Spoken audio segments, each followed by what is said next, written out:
Jadi gini, yang pertama kita refocusing anggaran. Itu kan memang sudah instruksi dari Mendagri. Itu refocusing anggaran tahap pertama. Dapatlah 30 miliar. Nah, 30 miliar memang kami dari DPRD ada 3 hal yang harus kita garis bawahi dalam rangka penanggulangan corona ini. Pertama, aspek kesehatan, perlengkapan APD, kesejahteraan tenaga medis.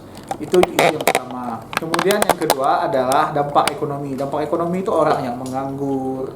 Kemudian orang yang penduduk yang kurang mampu itu harus dapat bantuan. Yang ketiga, ini aspek ketahanan pangan. Karena kita ini kan kepulauan. Kalau tiba-tiba ada apa-apa, kita harus ketahanan pangan. Karena beras itu kan penting. Makanya itu yang harus dipersiapkan. Nah, 30,4 miliar itu mencakup aspek-aspek tersebut. Makanya sangat kami sayangkan mengapa 30,4 miliar itu belum ada eksekusi. Betul. Di eksekutif. Legislatif kan kami menggunakan fungsi anggaran dan fungsi pengawasan kami, tapi eksekusi tetap di eksekutif. Oleh karena itu, makanya kami ingin agar segera eksekusi. Mengapa harus eksekusi? Dari aspek kesehatan kita bisa lihat. Pertama, ada statement dari Satgas Covid bahwa APD kita hanya tahan 14 hari. Betul. Kami sudah garis bawahi itu sudah sejak sebulan yang lalu, tolong APD. Alhamdulillah kita berkat bantuan Allah Subhanahu wa taala belum ada yang positif, tapi kalau ada kita harus siapkan itu. Kemudian sekarang aspek ekonomi juga itu menjadi perhatian kita. Banyak orang yang PHK apa segala macam, kemudian ada yang sumber pencahariannya tidak ada, itu perlu dibantu dari pemerintah. Makanya kalau memang mau bantu, ini momen puasa ini sangat pas sekali untuk pemerintah memberikan bantuan-bantuan ataupun dorongan ekonomi. Kemudian tambahan yang tahap kedua ini ada lagi instruksi dari Mendagri. Ini ceritanya dari awal, Bang. Iya. Ada lagi instruksi dari Mendagri bahwa harus refocusing tahap kedua.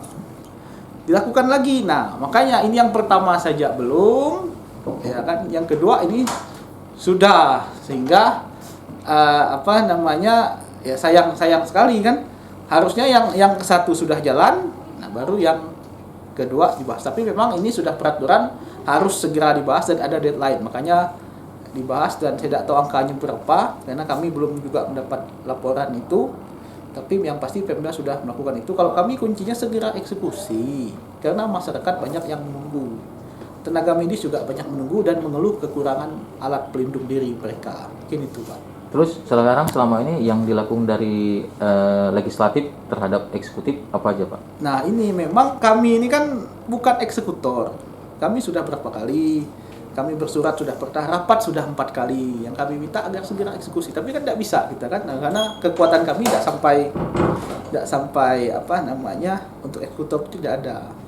Ya, kami harus mendorong terus kan seperti itu.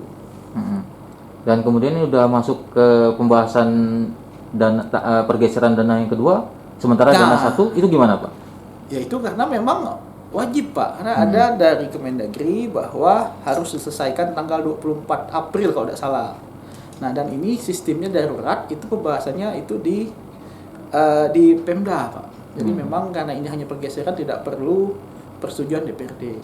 Tapi ya makanya harusnya kan memang kami dilibatkan, tetapi karena memang sudah aturan seperti itu ya tidak apa-apa. Kita kuncinya satu, anggaran yang sudah ada itu karena sekarang ini perlu perputaran ekonomi, masyarakat banyak yang susah, agar segera, itu saja kuncinya. Oke, satu lagi, Pak, harapan Pak Pezi sebagai anggota ketua DPRD di Belitung Timur terhadap masyarakat yang terdampak COVID yang belum mendapat bantuan.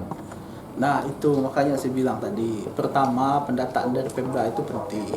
Kita ini banyak sekali bantuan, ada dari pusat PKH, ada dari provinsi, ada dari kabupaten, ada dari desa. Jangan sampai satu orang itu dapat 4 bantuan. Makanya pendataan itu penting dan desa itu jadi ujung tombak kita, desa, kadus, RT, sehingga itu merata. Nah, tetapi ini juga jadi ironi buat kita. Masyarakat ini tahu, dapat bantuan. Nah, bantuannya mana? Oleh karena apalagi ini pas bulan suci Ramadan, banyak yang susah dan itu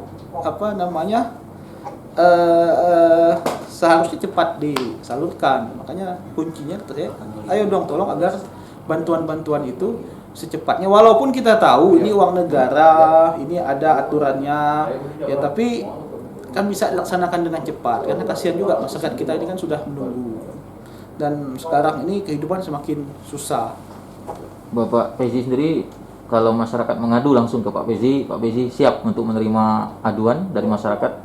Kadang-kadang masyarakat bingung nih Pak, mau mengadu kemana gitu, bahwa mereka tuh seharusnya dapat bantuan tapi tidak dapat bantuan. Kalau mengadu sih saya siap Pak. Ini kan kalau apa namanya, saya dari dulu kan siap, nomor HP ya itulah, ada ganti-ganti ya biasalah. Oh. Ya itu kembali lagi Pak. Anggota DPRD ini kan tempat pengaduan masyarakat. Kalau anggota DPRD di masyarakat ngadu dia diam, rapat dia diam, ya susah juga kan. Boleh nanti nomor telepon Pak Pezi saya tempelkan di. Ya, tidak masalah. Tidak masalah ya? Ya. Oh iya. Oke, itu aja Pak Oke, sepertinya. Terima kasih atas penjelasannya dan semoga sukses Oke, ya siap. Pak Pezi. Terima kasih. Assalamualaikum. Waalaikumsalam.